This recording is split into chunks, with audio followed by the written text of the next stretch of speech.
E një pyetje e fundit, Visare, kam.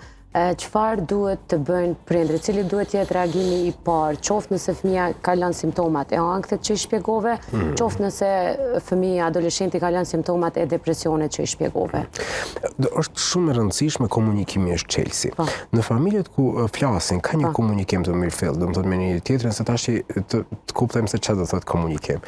Komunikim nuk do thotë reagimi verbal ose shpreha verbale nevojave tona, e dua këtë ose jam e mu këtu. Komunikim do të thotë të flasim për ndjesitë që ne i kemi. Në familjet ku është promovuar komunikimi për ndjesitë domethënë e adoleshentit ose ndjesitë e prindit ose këto, ata janë shumë të hapur që t'i detektojnë më herët dhe të reagojnë pak më shpejt.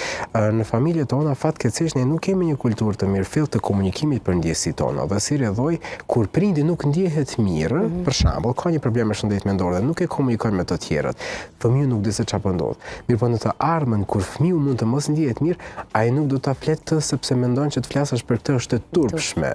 Prandaj si rrjedhoj, duke mos pasur një model para prak, fëmiu është i prirur me i fsheh ato brenda dhe gjithmonë prindi veç e detekton sjelljen, po nuk e di se çka po ndodh me fëmijën.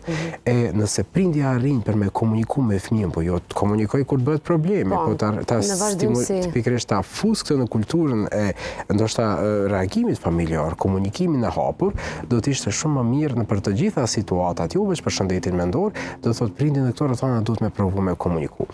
Mirë, po në rast se prindi nuk komunikon, të paktën prindi duhet me kriju alternativa për me bind adoleshentin që të shkojë te psikologu.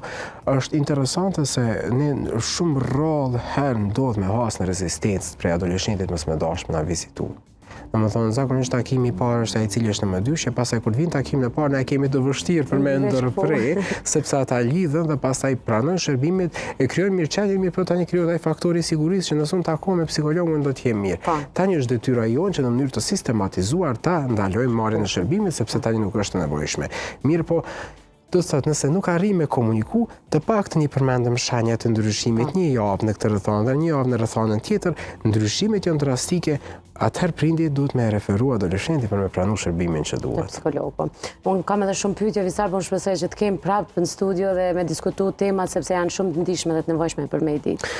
Privilegj i më i rëndësishëm që më çdon në profesionin tim është komunikimi me publikun. Andaj unë gjithmonë do të jem në dispozicionin tuaj. Shumë faleminderit, Visar. Kënaqësi.